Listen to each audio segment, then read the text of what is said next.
that was the connection that I had, and I wanted to understand the difference, and I realized that that was the ultimate purpose of us being here, is to retrace back our divine lineage so that we can bring that consciousness through our human aspect. To earth. Yes. The old religion used to be we're going to die and go to heaven. Right. But the new, or the real, is that we're bringing it here. Exactly. We reconnect in consciousness and bring it here.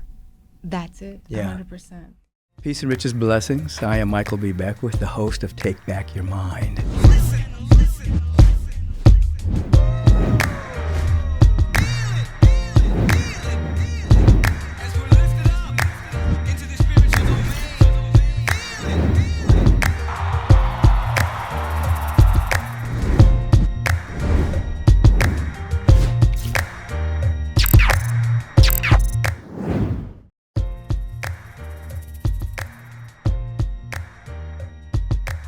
Peace and blessings, everybody.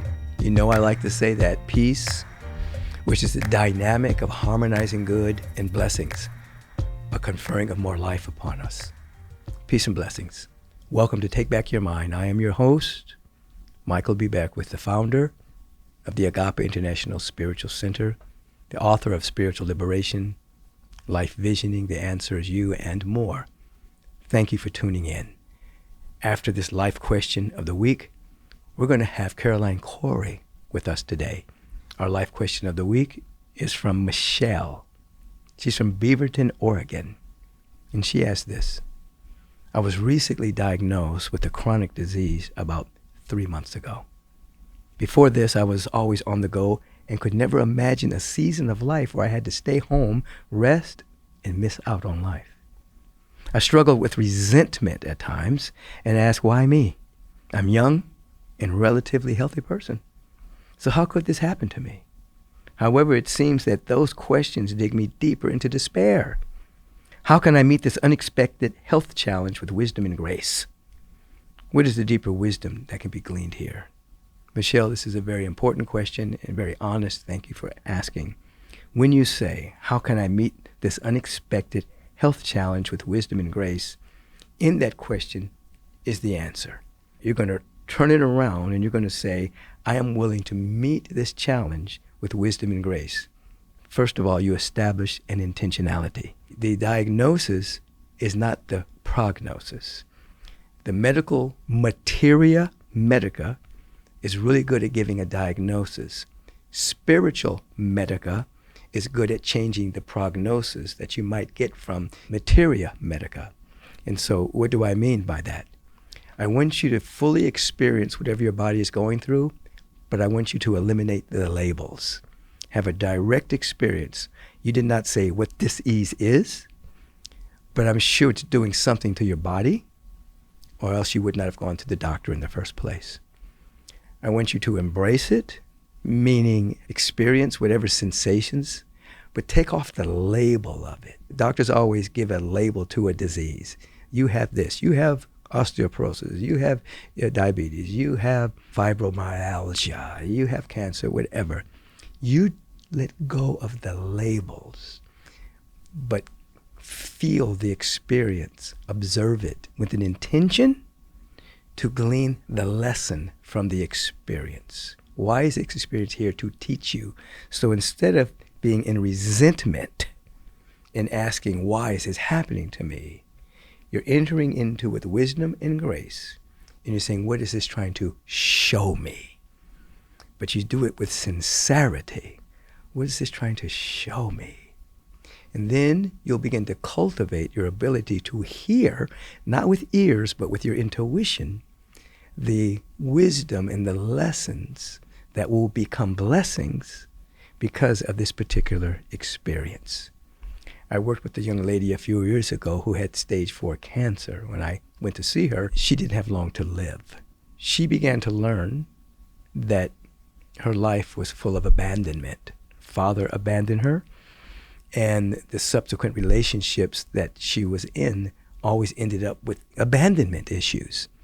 The abandonment issues turned into a sense of self-loathing, self-despair, which began to develop within her a condition that could bring about cancer.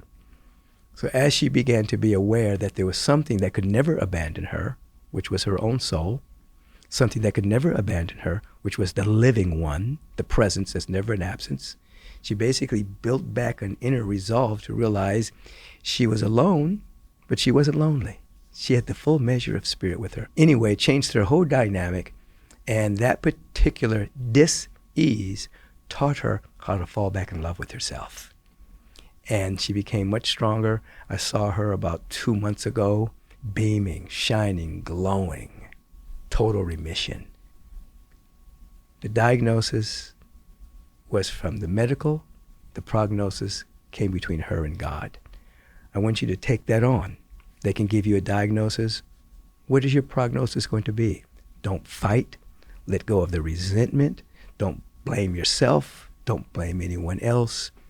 Forgive everything. Forgive everybody. And ask, what is this here to teach me? With wisdom and with grace, I'm willing to learn now. And I'm willing to be whole and healthy. Michelle, I hope that gives you a nugget of something to work with. Remember, you can always call our prayer ministry here at Agape as well, 310-348-1270, and someone can pray with you. And if you call the office, you can probably find a spiritual practitioner as well. And this is true for anybody. You can call the prayer ministry, and you could also find a spiritual counselor. We have a couple of hundred here at Agape. I think that's it. We're going to have Caroline Cory come in just a moment. Have a beautiful day.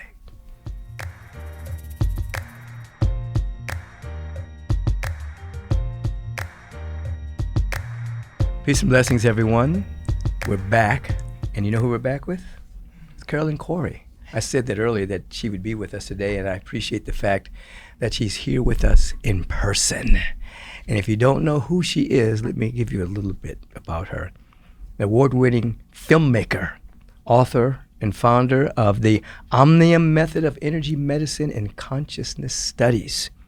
Throughout her life, Cory, you got your last name here. Caroline Cory has had numerous extrasensory and paranormal experiences, which has led her to deeply connected to spirituality, the study of consciousness, existential topics, and the mechanics of the universe. She's considered a pioneer in the fields of meditation and consciousness science. She has worked with world-renowned scientists and experts from Harvard Medical School, Harvard Smithsonian Center for Astrophysics, the Institute of Noetic Sciences, and Stanford University, conducting scientific experiments on the correlation between consciousness, health, and the physical body. She founded Omnium Media, which tackles thought-provoking topics on human condition and the nature of reality. She's been featured as a guest expert on supernatural phenomena at major conferences, on the news, TV shows, including the UnXplained with William Shatner, Star Trek, Ancient Aliens, History's Greatest Mysteries with Laurence Fishburne. Her films include Among Us, Superhuman, The Invisible Made Visible, and A Tear in the Sky. That's supposed to be a good movie, I hear. It's an awesome movie. William Shatner is in it. Is he in it as well? Yeah. I'm going to have to check it out. Yeah, it's so good. I started seeing a little bit of something you were saying on your Instagram. Started watching all the stuff that you're doing. It's very fascinating. You know, give us a little bit of your backstory. Well, so, for me, I started at a very young age. I was 5 years old. I started to have weird experiences. Yeah. One experience was very, very powerful. I was just there, and all of a sudden, I see this presence. It was, it's not like extraterrestrials, like what people think of. It was more light. It was bodies of light, and they emanated this amazing energy. And it felt very familiar. It was like, I know this. You're 5 at this time. 5. Yeah. And I think what was interesting is that I noticed the contrast between that energy and like my parents in the room, the humans around me. And I was pulled. I wanted to know what that thing was. And they were beings, and they start talking to me, of course telepathically. Yes. And they said, we are from the same lineage. It's kind of like they showed me that I was on this side of the veil in human form. Yes. And they were kind of my extension. It was the same stream of consciousness. And they said, we stay connected to you your whole life. You just have to remember this connection. So of course I'm 5 years old, right? It was just concept. It's not like words, you know, it's just like feelings that you understand something. Yes. And then something was very important that I still remember to this day. They said, notice what your brain is doing right now that you're able to communicate, like to hear, to understand. So I'm 5 years old. I'm like, what's my brain doing? And they said, ask for this. Ask for this. Ask for Remember. this for this communication. Yeah. Ask for whatever you're doing right now to continue to be maintained. So I didn't know. I didn't understand. I just said, I want this, you know. And that was it. And it was later I realized, you know what they were teaching me? They were telling me? What's that? Intention. Oh, establish an intention. Yeah. And then, ask. So is that how you ultimately came into consciousness studies, founding your organization? I mean, you're 5. Yeah. So what happens between 5 and teenage? Nothing much, although on and off, I would have strange experiences. So for example, this presence, these beings, I could feel them there, sometimes more strongly than at other times. But I didn't question it. It was very strange. Like, it's kind of like they became my family on the other side. Right. You know, I kind of knew they were there. Sometimes I could feel them, sometimes I couldn't. One time I went to Catholic school when I was young. Sorry. I know. But you made it through. I know, I survived. And I kind of like to tell the story because, you know, so that was part of the problem, I think, and what led me later on to stay on this path. So I was in catechism, and the teacher says, you know, humans, you can never reach God. And I'm 10 years old. Right. I get up, I said, may I be excused? And she said, what? And I just like stormed. You just walked out the door. And I was mad. I was angry. I was crying. Wow. So I called my family. Oh, the spiritual family. And my God, I called Divine Father. I mean, it's just the energy language, that I relate to, source. Yeah. And I said, please don't let the children believe her. Right. She's teaching them the wrong thing. Wow. I'm 10 years old. Wow. So I think those experiences is what kept me thinking of the truth being on the other side. Right. You know? It was something like that that kept me going. The statement, the veil is thin, is Yes. real. Exactly. Are you in communication with them all the time now, or come and go? Could you call that your guardian angel, or do you call it family or presence? How do you identify? So now I'm at a whole different place. Yeah, Obviously, as I grew up, I wanted to understand what happened. Like, how is that possible that you could just hear beings and see things? I realized I could literally see the subtle energy very, very clearly. And so I got into the field of consciousness. In college, I studied psychology. I realized that that's not helping. And so when I got into this field of consciousness, I put myself through a very rigorous training of meditation. Like, how do you go back and achieve those openings, so to speak, those connections on purpose? Yes. And so that's how I developed, you know, I'm talking 10 years later, you know, methodologies in meditation and consciousness expansion and stuff like that. And so now I know exactly where, you know, who I'm communicating with, how. Wow, and that's things beautiful. like that. And you get guidance? Wisdom. I get guidance, and I help others to do the same. Mm-hmm. So people will come to see you? Yes, exactly. So I realized also that what I was seeing, what I saw was kind of like a lineage, like I said. Yeah. And then I realized that, wait, like not everybody has the same lineage. Like how come you hear people talk about Pleiadians and other people talk about Arcturians? Yeah. So it's like, what's the difference? Why am I speaking to those people versus... And who are you speaking to? Source. Just straight source? Yes. Oh, great. Okay. So you're speaking to the source, which you are an emanation of. Exactly. Yes. So you're speaking like to your higher self. Everybody is from source. Yeah, everybody's from source, yeah. But then there's different kind of, like everybody's from Earth, but then you have, Americans and Chinese. And, it's kind of like that. Yeah. So wow. That was the connection that I had, and I wanted to understand the difference, and I realized that was the ultimate purpose of us being here, is to retrace back our divine lineage so that we can bring that consciousness through our human aspect. To Earth. Yes. The old religion used to be we're going to die and go to heaven. Right. But the new, or the real, is that we're bringing it here. Exactly. We reconnect in consciousness and bring it here. That's it, 100%. Yeah, you're reminding me of experiences that I've had. One was a number of years ago. I was working at a senior citizen center that I had developed, and this young man wanted to fix my car. And he said, Mr. Beckwith, I can fix your... I had an old 57 Cadillac that our godparents had given us, and I was restoring it. And he said, I'll do it for $35. And a big angel came behind him. I'm looking at gigantic, and went like this. Like that. And I said, no, I don't think so. And he says, why not, Mr. Beckwith? I'm a good mechanic. I'd love to do this for you.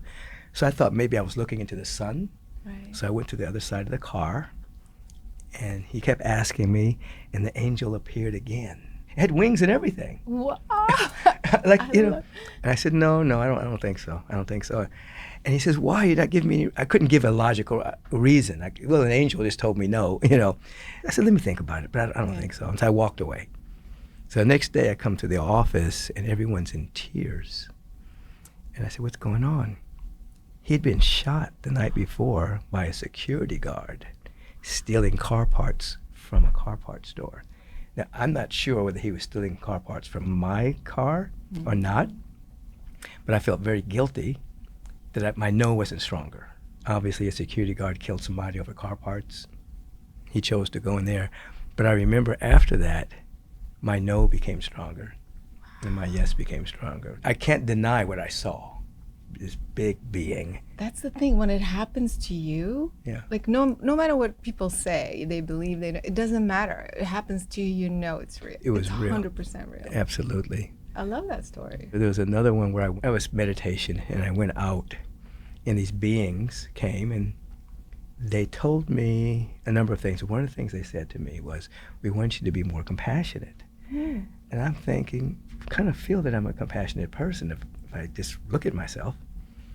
And they showed me these 8 little boxes of scenarios of my life, like little movies. So when I got to the 8th one, I said, oh my God. They were showing me where I wasn't compassionate with myself, that I was too hard on myself. Therefore, the full measure of compassion couldn't totally come through. It just was like a shock. I said, wow, because I was hypercritical, So I understand some of the things that you're talking about here. Well, I found these children, and I went to visit them because they were claiming to be able to read completely blindfolded. And so obviously it wasn't fake, it was very real. I've seen those kids. Yeah, exactly. And so I researched that whole methodology, and in fact I realized there are different groups around the world. They do it differently. What's so interesting, their methodology is different, but then they're able to do the same thing. So I was fascinated. I was like, how does that work? So I trained myself because I can actually see the subtle energy. Like I can see, I can see beings around you. Who's there? Actually, you do have Should I say? Yeah. Yeah. Actually, when I first saw you In Miami? in Agape, Agape. like ages ago, it was Archangel. It was Archangel Michael. Yeah. It was like right there. I almost drowned in Costa Rica. Mm. I mean, I was really going down, and when I popped up, what came out of my mouth, this is related to what you're saying. What came out of my mouth was, I need some help here. I trained my mind. I said, regardless of how tired the body gets, don't give up. And then these 3 waves came and gave me momentum. And it was very difficult. When I got home, I have a friend like you, it's a medium. And I was telling her about the experience, and she said, can I look at it? I said, look. So she closed her eyes. She said, oh, your archangel sent you 3 waves. Yeah. He says, but they couldn't intervene until you said, I need some help. What did I just mean? My experience at the age of 5. Yeah. What they taught me is you have to ask. Yeah. You have to intend. The help is right here. Yeah. I see this all the time, but they cannot do anything until you ask. Right. And that's now a part of my spiritual practice. I mean, I meditate, I have a good practice, but I always ask for help. Yeah. I need some help here. Yeah. Yeah, going back to the kids.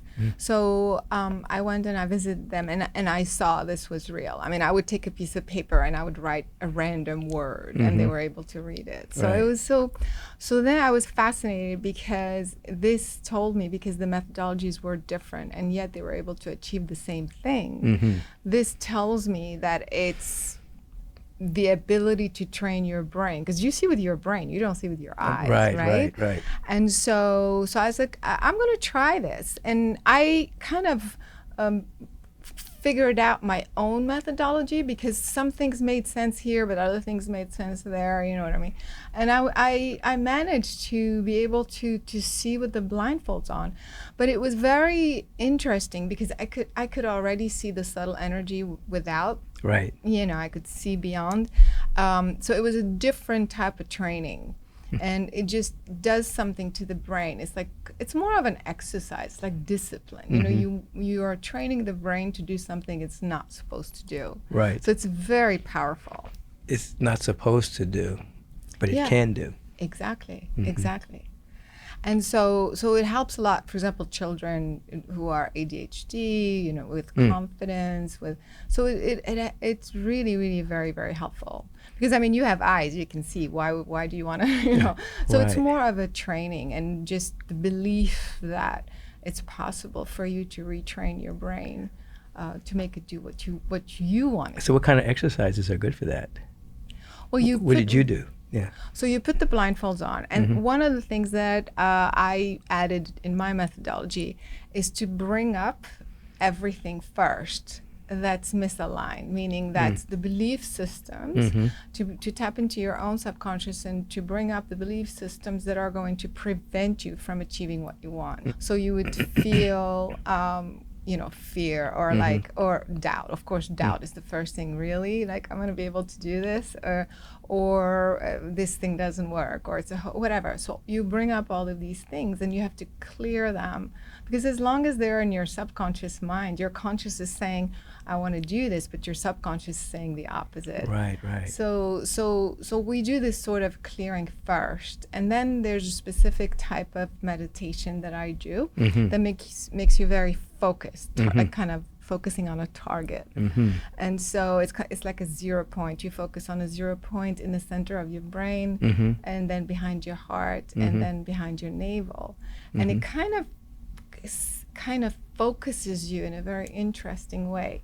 And then you're ready to start to the exercise. The first thing is colors. You start to sense colors first, and then shapes, and then words, and then so on and so forth. Wow. I can remember when I first started at Agape, and for many years, I always spoke with my eyes closed. Yes. Remember that? But I could see. Yeah. But I didn't even know that my eyes were closed. Somebody told me, she says, why do you always speak with your eyes closed? I said, I do for the whole time? I would close my eyes to catch an idea or something coming through. but I wasn't aware that I was keeping them closed the whole time. And so she happened to say, it's kind of not polite. Oh, it's rude. So I trained myself to keep my eyes open. But every now and then I'll close my eyes and I can see. I'm not doing it consciously. I don't know how to do it. I don't know what practical purpose it will have, but I think I'm interested in what you're talking about. Well, I'm happy to offer you the whole course. Yeah. So you have this as a course? Yeah, I have it online. So a lot of people, when they watch the movie is very powerful because... Tell them the title again. Superhuman. Superhuman. The invisible made visible. I mean, and so in this film, what I'm able to demonstrate scientifically, like we do live scientific experiments on camera, demonstrating how you can move an object, for example, with your mind. So first we do it like right here on the table, but then people will say, oh, it's wind or electromagnetic. So, okay, well then we put the object, under a glass, and then we put it in the other room. Oh, and move it. And then we put it under vacuum. And then when we do it scientifically, meaning we establish a baseline, we work with scientists, so it's not just a fluke, just a one-time thing. Right. So all of this is in the film. Well, there's also an experiment with water, changing the pH of water. We were talking about this with your mind. Right. That also we're able to do. Changing that was very interesting, the electrical conductivity of DNA. Okay, talk to me about that. Yeah. That's a very interesting experiment because it turns out, I think this study was done in UC Berkeley. What's the one, Southern California? UCLA? Davis? No. Caltech, I believe, yeah. And so they did a study. They noticed that the DNA, when the electrical conductivity, when the electricity basically is going through it faster, it changes from a double helix to a torus shape. Okay. And what are the conditions for that to occur? And then when that happens, it starts to self-repair. Wow. So that's the implication and the importance of raising the electrical conductivity, increasing the electrical conductivity in your DNA. Is that through meditation? Yeah. So we did this experiment in the film and also in the lab multiple times. We would take a DNA sample and focus on it and intend for it to increase its electrical conductivity. The very first time I had never done it. It was Glenn Ryan at the time, the scientist. He said, we've never done this. Well, let's just try it. So the first time I did it, it shot up 400%.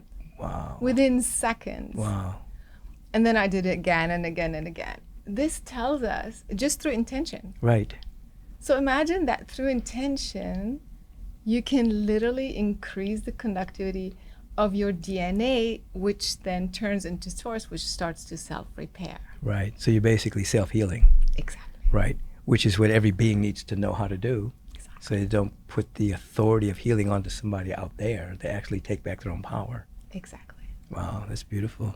When I first woke up years ago, UCLA used to have a parapsychology department. Oh. They don't have it now. And they were doing different studies around distance healing, non-local telepathy, things of that.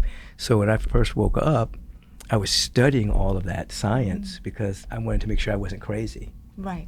Because I was at USC in the psychobiology department. I thought I was going to go to med school. Right. And then I started having all these experiences, and then that science let me know that I wasn't crazy. Right. It's like, okay, this is real, this is really happening. And it freed me to start my path into consciousness. That's the only reason why I'm doing this with scientists, to show that we're not crazy. Yeah. That it is possible to see at a distance. In fact, in the movie also, we do an experiment with remote viewing. Yes. And, for those who don't know, the U.S. government had a huge program in the 80s called the Stargate program. Right. For, 20 years or something. And basically, they were training soldiers to see at a distance, basically to spy on the Russians, because it was during the Cold War. And so they're using parapsychology, which is supposed to be fringe or, to train soldiers. Of course, it was for military purposes. Right. But if this was not real, why would they be doing that, for 20 years or so, and getting real results? Right. They would find out where, like within the Air Force bases of Russia, where the missiles were and how they were being moved around and things like that. So all of this is very real. Yeah. And so, and you and I know, me, since I was a child, having these experiences, I felt like it's my mission to not just say it's real, but to show how it is real. No, we're glad you're doing that. So I had to work with scientists to do that. Yeah. I mean, when I saw you sitting on the couch out there and I heard your voice, I mean, obviously you're carrying a frequency, a very beautiful, powerful frequency. You're like an angel vibration. Thank you. It's very sweet. Now, The Tear in the Sky. Yes. What is that movie about? So what happened, I don't know how I got on this subject. Yeah, how did you get into this? Yeah, well, first of all, now it's a big deal, the whole UFO thing with the congressional hearings, and everybody's talking about, even biologics, bodies being recouped, extraterrestrials, are we alone in the universe? I think this question is ridiculous. Oh, of course we're not alone. So, but the UFO thing, I had a sighting actually, a few of them, but that one was above my house one time, and I was actually inside, and I felt compelled to go outside, and it was nighttime, and I look up, and it was it was very dark. It was like 9:30 p.m.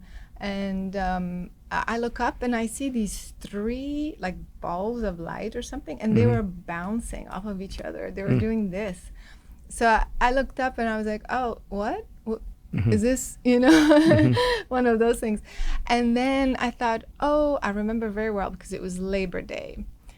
Labor Day. Wait, September 1st? That's Labor Day? Yeah, it is. Labor Day, yeah.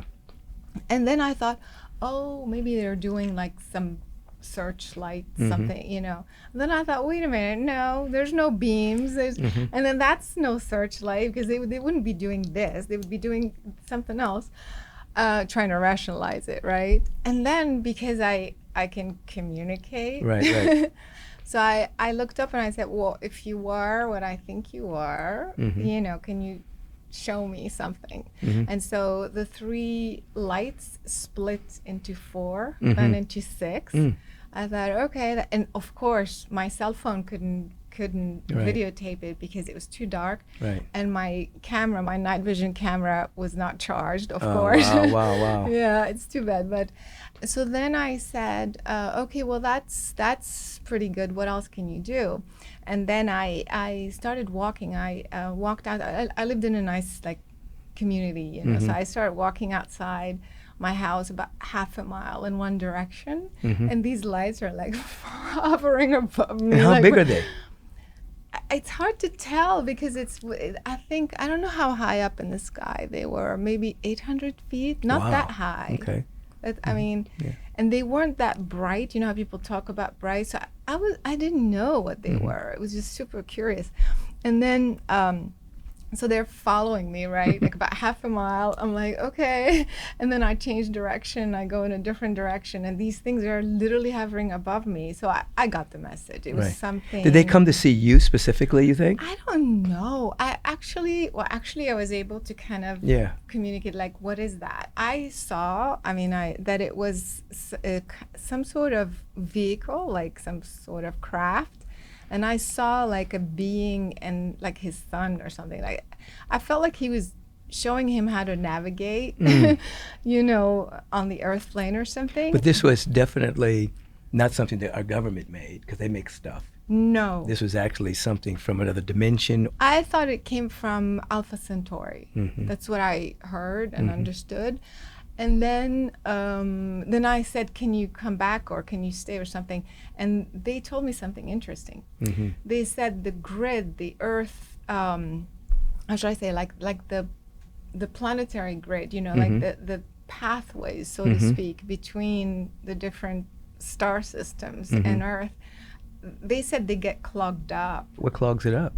All kinds of things. Well, first of all, nuclear waste, nuclear energy. That's why we hear a lot about when there is, in nuclear bases. We see a lot of UFOs trying to stop us from doing anything stupid. Yeah, I've heard that a lot. Yeah. That it would be very difficult for us to destroy ourselves because we would not Exactly. be allowed to do it. Exactly. They would not, because they would do a reverberation throughout the universe. Exactly. Yeah. And that affects, I mean, pathways. They kind of showed me kind of like the way the communication system between the different planets, like maybe it affects the fabric of space-time itself, something like that.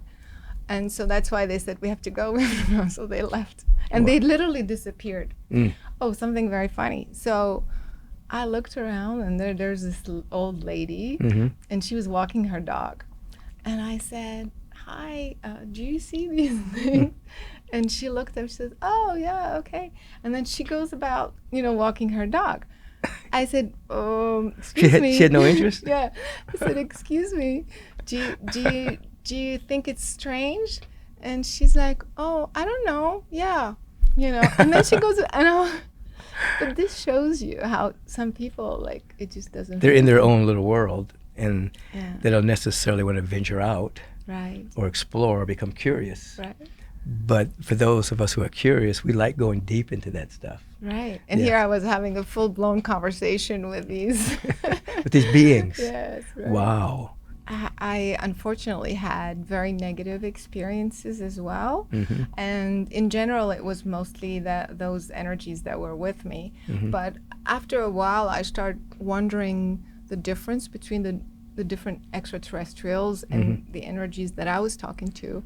And one time, they were kind of guiding me, like, you don't need to know. These are your friendly. These Yeah, are yeah.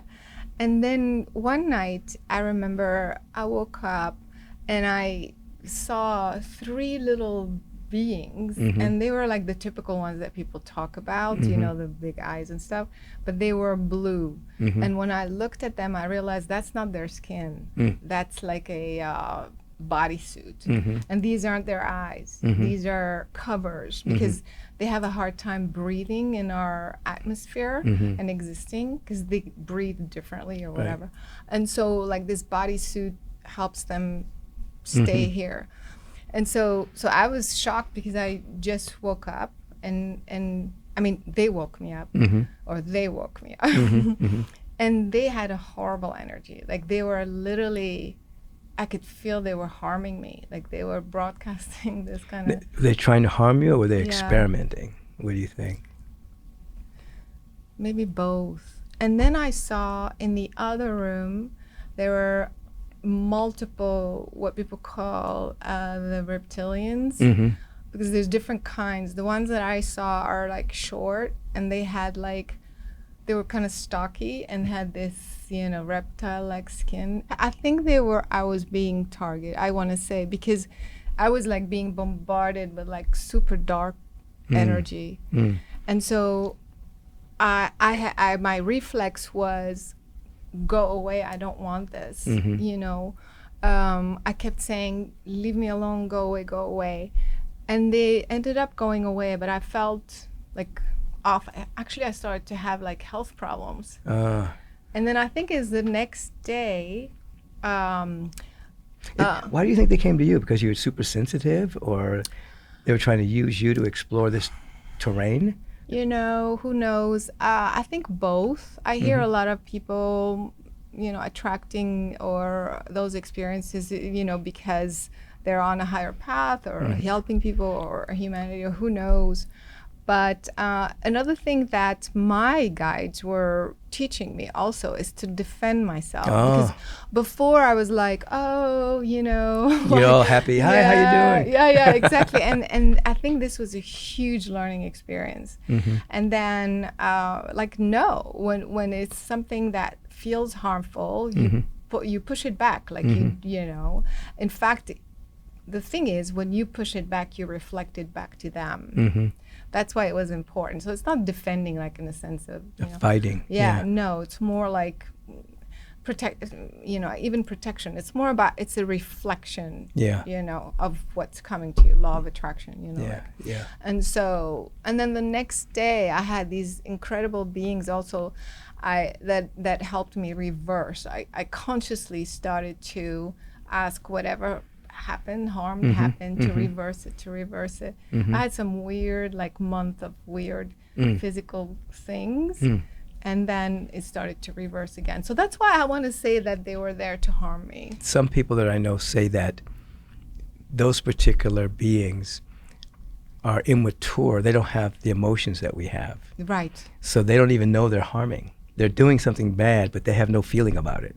Right. You know, it's just like that part is not developed yet. They may be advanced in other areas, but not advanced in that area. So they could hurt you and not even care. Right. I saw this on your Instagram page, something that I've believed. It was some woman you were interviewing, I think. And she was explaining that some of these beings that we see are basically our future. You know, I feel that sometimes, like maybe the beings you're talking to are actually what you're going to be. Yes. At some point as we evolve. Yeah. So we're actually in communion with our future self. Yes. You know, not individual future self, but who we are meant to be at some point. Yeah. So there's like this, just in this soup of infinite possibilities. I think some people are bothered by these things, but don't know what it is. Yes. They just think they have a headache. Yes. Or some weird pain. Yes. But it's actually an attack sometimes. Absolutely, yeah. Yeah. So I don't know, I feel like it was part of my purpose to, at a very young age, become so sensitive and to be able to see things and see beings and see through the body, and because that's how I developed healing, so that I can, because I think a lot of people, once you see, you cannot unsee. You can't unsee it. and you see everything, and that's why this story of the harm or whatever, it was for me to like, because I was like, demons? Nah, I don't believe, it's ridiculous. Come on, you know, like, and then it was like, no, there is that. And so You're reminding me of so many experiences now. Really? Over the years, yeah. I remember one time there was a fire in my house, which turned out to be a blessing. And I had to stay at my parents' house for a while. And all of a sudden, the inner being said, go read the 91st Psalm. And so, this is the middle of the night, so I get up and I'm reading it. And they said louder. So I started reading it really loud. I woke up my parents, you know, I started reading it really loud. And then all of a sudden, it stopped. The energy stopped. I said, okay, you can go to sleep now. So I'm talking to a friend of mine the next day, and she was with another woman, and they were at a house fighting off this really negative energy. Wow. And they were reading the 91st Psalm, and they needed more help. And so at the exact same time as when I came in, unbeknownst what was happening there, Right. and the field got so powerful that it pushed them all away. Wow, I love it. So I told you, because Archangel Michael works through you. And Archangel Michael is like, you know, the archangels are the ones that can just like turn off any negative energy or entity or anything. Well, you're validating what other people have told me along those lines. Really? Yeah. They could see Archangel Michael? Yeah, that's what they would say. Yeah. Yeah. Yeah. I have another friend named Jerry. I was in my house one time, and all of a sudden the entire house was full of light. There was no shadow, not even under the bed. It was just, shoo. So I looked out the window, and there was like a ship, or there was something there. And I felt this energy. And then, I don't know if I said you have to leave now or something. Anyway, it disappeared. So I called Jerry, and Jerry did a reading on it, and he said that they had planted something in me without my permission. Right. And that he was going to eliminate it because they didn't ask permission, so he couldn't do it. So he took it out of me. Right. And then he said this. He said, in the next few weeks, there's going to be government officials that are going to be masquerading as DWP, and they're going to be putting things up on the wire. So the next couple of days, DWP is all over the neighborhood. Wow.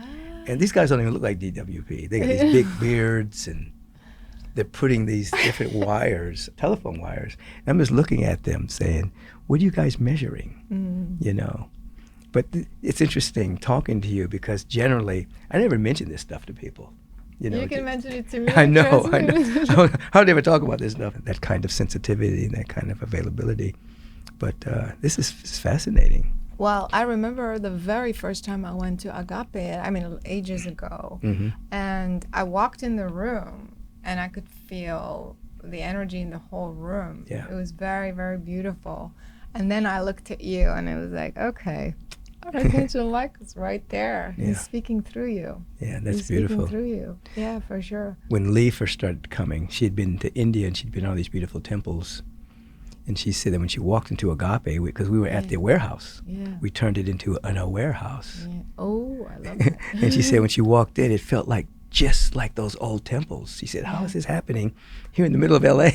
How is this energy happening like this? You know, and for her, that was enough authenticity for her to stay and become a student and etc. Yeah, they spoke through you because the way you spoke, I mean, I could see them anyway. So yeah. You also have Pleiadian though. Really? Yeah, you have Pleiadian beings that are. I feel though that the Pleiadian is interesting. He's instead of helping, they're kind of learning your human experience. And so what it's like to be in human form, to bring through an angelic, a very high level, very powerful consciousness as a human. I feel like that's what they're doing. Interesting, because usually when I see Pleiadians, they're, you know, guiding the person or doing something, and it's almost like they're just checking out how things happen. Really? Yeah. So you see like an archangel, like Michael. Do you also see Pleiadians like experimenting? Or, one Pleiadian. Yeah. So he's channeling good energy. Studying. Curious how your brain can process both. Interesting. That's interesting. Do you relate to that at all? I've had a lot of experiences, so I'm trying to see where to put that one. Yeah, I don't know. So last January, not the one that just passed, but the one before that, I was in the room next door. I was getting ready to do a class, a Zoom class. I always meditate before I do anything. So I sat down in meditation, and when I came out of it, I was blind. I was embraced by light totally. The luminosity was blinding. So I had to postpone the class. I said, I can't see. So I called in Lee and Reverend Kathleen. I said, I can't see. I'm in the light. And it was just shh. It was just intense. And then, you know, little by little by little, I could see in this dimension, but I could also be a part of the light. So that's not the first time that happened. That was the first time it happened publicly. It happened with other people around me. Except for one other time, a number of years ago. And so I'm looking at Kathleen, and I'm looking at Lee, and all of a sudden I could see the luminosity inside of their being. I could see that, like it was like a fountain of light. Shh. And I said, "Oh, we are the light. We are the light. We're luminous beings." I said, "That's their real identity. This is not it. That's it." You know. And then little by little, I came back, but the ramifications of that have been amazing. Just in terms of having more capacity to hold more of that energy. I wonder what it was. Was I inundated by Pleiadians? Was I inundated by Christ consciousness? What was it? Not Pleiadian. It's a completely different frequency. When I go back, it feels more like Christ energy. That's what I was thinking. It feels very Christ. And when you are in this energy, it's just all light. Like it's not even light. It's like pure. It's hard to describe. Like sometimes, like crystal. It's beyond. You can't even. Yeah, I can't even describe it. It's purity itself. You know, like that. It's starting to get active. One time, I was walking into a class to teach, and the top of my head cracked open. I could hear it like that. And the light just went through my body. And so I said to the students, "Did you hear that?" And they said, "No." I said, okay. So I knew I was having an experience. And I went to see a woman, a friend of mine recommended her. She was an oracle. Her name was Reverend June. She was walking through her living room, and she stopped and turned. And she says, "Oh, they've opened you at the top of your head. The Christ energy is moving through. You'll never have to prepare to speak again." She said, "Hi, my name is Reverend June." Wow, So all these things that you're saying, you know, are real. They are. This is real. And once you hear this, you can't unhear it. This is Caroline Cory. What else is flowing through you right now? We were going to talk about It's Air in the Sky, but this is so much more interesting. I feel like the Christ energy is the one you're going to use not just to communicate. I think eventually you're going to use the light body to go and come back and do stuff, all kinds of crazy stuff. Yeah, I think a lot of healing too. Yeah, more for healing, sure. more healing. You don't have to do anything. You just have to be, and then you heal. Yeah. So that's kind of what you... Yeah, now my body's really going crazy over here. I love it. It's really tingling. I love it, because that's what it's about. Yeah, it is. So it is. What you were saying earlier, we are here to bring our universal consciousness, to bring that energy through this vehicle. Yes. That's the purpose of this body. Yes. Because, I mean, I'm one of them. So many people cannot come to terms with their physicality. Like, why are we here? And this and that. It's so hard. It is. But really, if you go back to the main principle, like the main purpose is just to be able to hold this body and bring that divinity through you.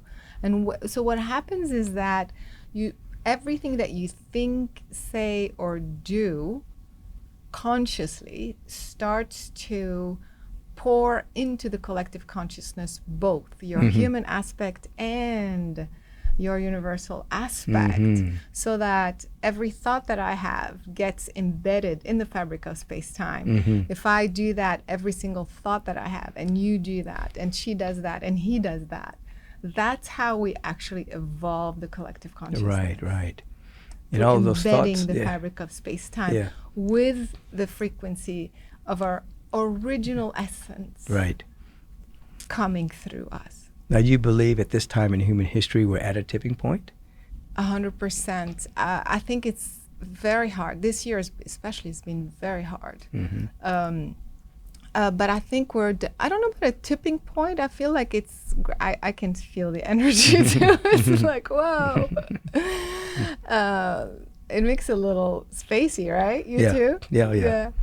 Whoa, okay. So I feel like, especially this year, there's this huge surge of what I call truth energy. I feel like a lot of the old systems are falling down, are being exposed. Yes. And also, I don't know about you, but how many people feel that time is speeding up? Like, where did August go? Yeah. I still feel like, wait, we're just in March, Yeah. So I know, we're almost at the end of the year. Yeah, I know, it's crazy. Time is disappearing. Yeah, so I was like, what's happening? So I looked at it, and I saw that the fabric of space-time that defines time, is kind of like being pulled, stretched.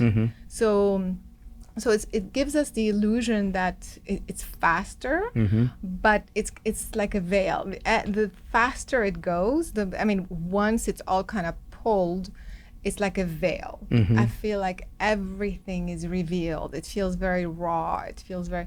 Nothing can be hidden. Exactly. Yes. And I feel we're in this pulling. That's why time feels so strange. Yeah. I agree, because I oftentimes define time as the measurement of the distance between people or objects and the measurement of the experience of a thought form. So since in reality there's no distance because we're emanating from the one source, and once the thought changes, then time just disappears or speeds up, however you want to define it. Right. And we're in that jump time now. And you're right. If you go back years ago, if a politician told a lie, you wouldn't discover that for 5 or 10 years. Right. Now you can see it while they're saying it. Right away. Yeah. You know right away the guy's lying. Yeah. He's not telling the truth. Right.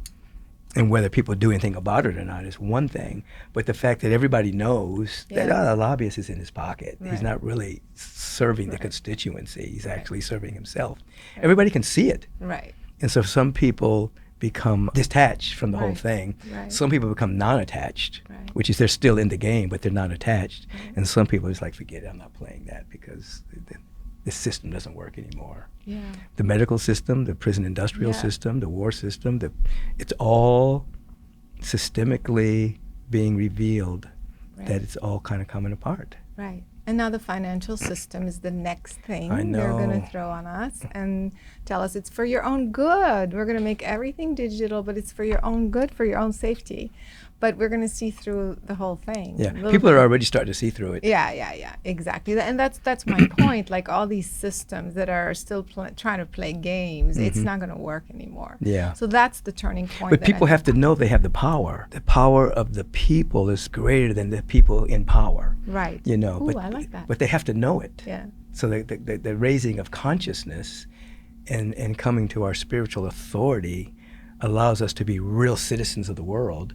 And we don't have to bow down to, people would say, speaking truth to power. I always say, you're speaking truth to pseudo power. It's not real power. Right. Those guys are just little kids wearing grown-up clothes and pretending to be important. Right, exactly. You know? This is our time. Yeah. You know, so because for the longest time, you know, people think, oh, are we gonna like have all these cataclysm and like, what do you think about that? World? Or aliens? Speaking of aliens, they're all gonna come and invade the planet and things like that. And I mean, what are they waiting for? I mean, if they were going to do that, we're such a mess. They could have done it already, right? Yeah. So I don't think so, and I don't think I came to be, you know, taken over by some gray alien or something. It's ridiculous, and so that's why I'm very optimistic. Like, as bad as things may look, and hard, you know, it doesn't make us immune from, you know, witnessing the suffering. I mean, that's one thing that makes me so sad. Sometimes it brings me down, you know, just like there's just so much suffering, you know, and but you just have to kind of get through it and like just keep having the vision on the other side. Intention and a vision that pulls. Yeah. Keeps getting you up in the morning. Right. Because like you say, once you see it, you can't unsee it. Yeah. Like I've seen the way it really is. Yes. Pristine and beautiful, and the love and the beauty and the light everywhere. You know, I can't unsee that. Yes. You know, and it's everywhere. That's what gets me up in the morning, to be of service. I'm serving that. Yes, exactly. You know? Yeah. So this is Caroline Cory. Tell them how they can find you, and any last words you want to say. Yeah, so for the work on consciousness and healing, you can go to carolinecory.com, CORY.com. And for my films, just go to omniummedia.com. Omniummedia.com, you'll find Superhuman, Terror in the Sky, which we didn't talk about. It's okay, but it's amazing. We'll come back. I'll bring her back. Yeah.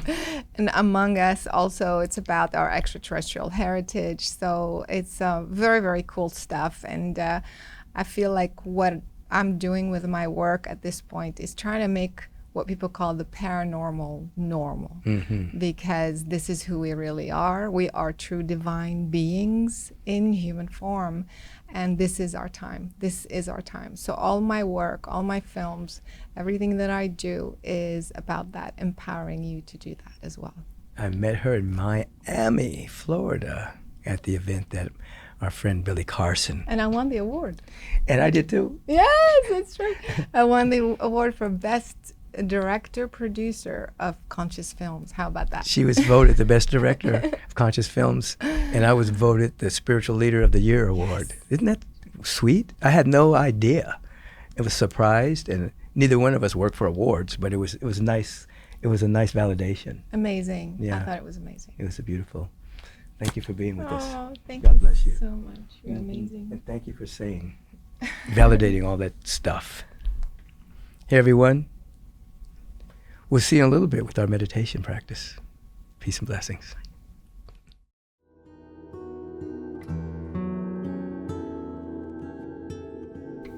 Dynamic blessings to you. As you know, we always have a moment of silence, stillness, and meditation. Now, there are 3 S's: stillness, silence, and solitude. They work together. First, you want to be still. I've said over the years, SYBD, sit your butt down. You'll find so many reasons to walk around and do so many things before you sit. Oh, I got to call this person. Oh, I got to have a drink of water. Oh, I got to. And pretty soon, you have no time to meditate. SYBD, every day, sit your butt down. Just sit. Just sit. Secondly, become quiet. Be still. Become quiet. And then a fortress of solitude will occur. Silence and listen have the same letters. We should pay attention to that. So this becomes still. Do not project yourself into the future, where you're going to be after these precious moments. Do not go into the past as to where you've come from to be here with us today. Just be still. And imagine energy is flowing from the base of the spine, up through the spine, all the way through the throat chakra, up through the pineal gland, up through the top of the head, the crown chakra. You see that energy flowing. Be still. Be silent. In your aloneness, you are at one with all of life. Feel every moment.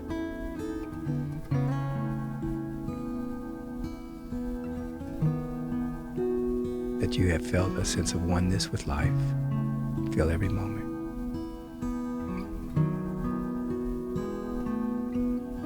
And allow yourself to feel your sense of oneness right now.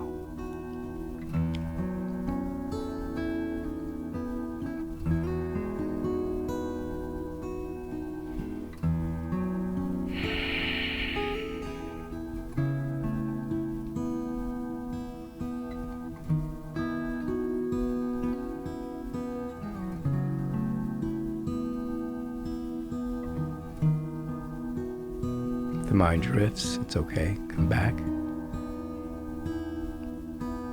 Be still, silent. Let this solitude embrace you. Give yourself permission to feel every moment that you've ever felt a sense of oneness, unity with the presence. It's never an absence.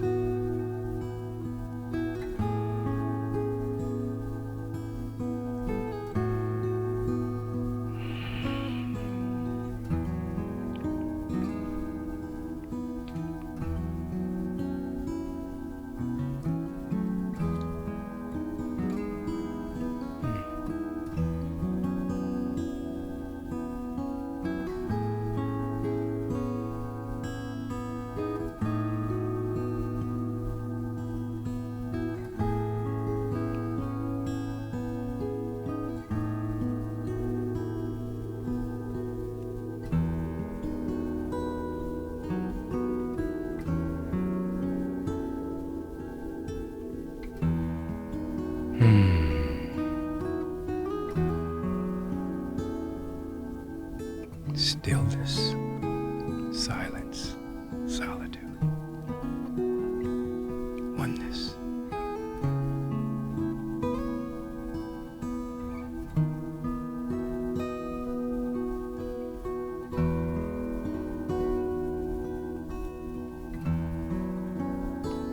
Give yourself permission to feel the thousands upon thousands of beings that are presently and in what you might call the future.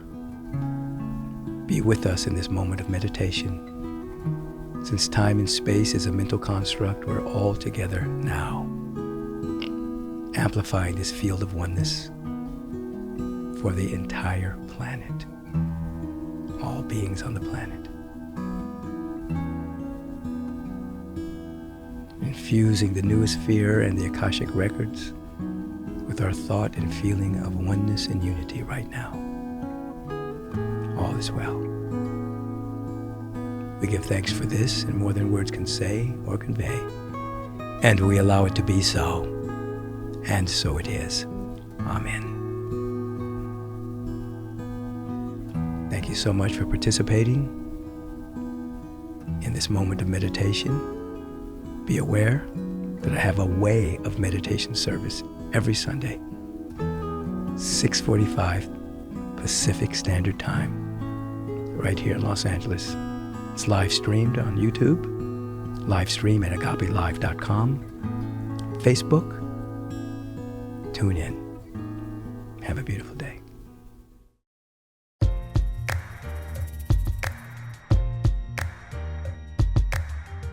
Thank you for supporting the sponsors who support this podcast called Take Back Your Mind that you can find wherever podcasts are shown. The primary sponsor is the Agape International Spiritual Center. It's a community of lovers of God and lovers of humanity, not a Superman in the sky God, but a presence that's never in absence. It's a dogma-free zone. Try coming to Agape at 11 o'clock sometime in person, or live stream at agapelive.com. If you'd like to donate to the sponsor, go to agapelive.com and donate and say podcast. Our other sponsor is NutraRise, the producers of Adapto Zen, superfood greens, and vitamin D3 K2. Both of these come in a bundle when you go to NutraRise.com. Extremely good for your health, your mood, and your immune system, and your overall nutritional health. Superfood greens, powerful. D3K2, powerful. You support yourself, you support the sponsor, you support the podcast. Have a beautiful day. We'll see you at Agape. Your time is very valuable, so I want to thank you for lending us your ear and participating in taking back your mind.